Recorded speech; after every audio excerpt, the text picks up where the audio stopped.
भिवंडीत 4 मजली इमारतीचा मोठा भाग कोसळला, एकाचा मृत्यू, अनेक जण ढिगाऱ्याखाली अडकल्याची भीती. पदोन्नती झालेल्या मुख्याध्यापकांसह केंद्र प्रमुख आणि विस्तार अधिकाऱ्यांनाही टीईटी बंधनकारक. कॉमनवेल्थ क्रीडा स्पर्धेत लवप्रीतचे ऐतिहासिक पदक, भारताचा मान उंचावला.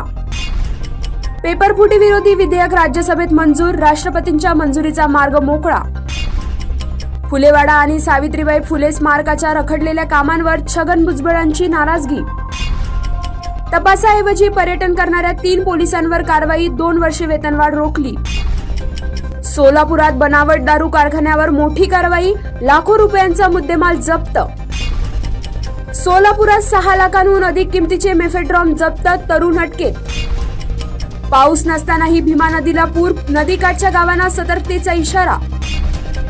कोइंबतूर बॉम्बस्फोट प्रकरणी मुंबईसह 10 ठिकाणी तपास यंत्रणाचे छापे. एसटी महामंडळातील आर्थिक बेशिस्तीवर कारवाई, कंत्राटी भरतीला ब्रेक. पुणे नाशिक घाट परिसरात अतिमुसळधार पावसाचा रेड अलर्ट, अनेक जिल्ह्यांना ऑरेंज अलर्ट जारी. नीट निकालातील घोळाचा दावा उच्च न्यायालयाने फेटाळला, याचिकाकर्त्यांवर खर्चही ठोठावला. वरळी क्लस्टर विकास प्रकल्पाला सर्वोच्च न्यायालयाचा अंतिम ब्रेक, 13 ऑगस्ट पर्यंत कार्यादेश नाही. हद्दपार आरोपी अवैध पिस्तुलासह जेरबंद, ठाणे गुन्हे शाखेची धडक कारवाई. महापालिकेच्या महसूलवाढीचा आयुक्त सौरभ राव यांनी घेतला सविस्तर आढावा. विकसित भारतचे स्वप्न पूर्ण करण्याचा निर्धार, पंतप्रधान मोदींचा संदेश.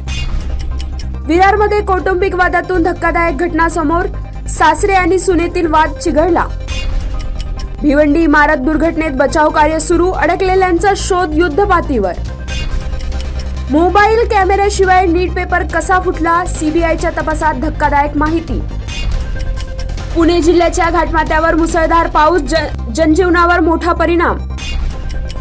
मुसळधार पावसामुळे यवतमाळमधील सर्व शाळा आणि महाविद्यालयांना सुट्टी जाहीर. कोल्हापुरात बेकायदेशीर गर्भपात प्रकरणाचा भांडाफोड, डॉक्टरवर गंभीर आरोप. राज्यातील शाळांच्या परिसरात जंक फूड विक्रीवर बंदी, तुकाराम मुंढे यांचा निर्णय. पेपरफुटी रोखण्यासाठी कठोर कायद्याला संसदेची मंजुरी, शिक्षण व्यवस्थेत पारदर्शकतेवर भर.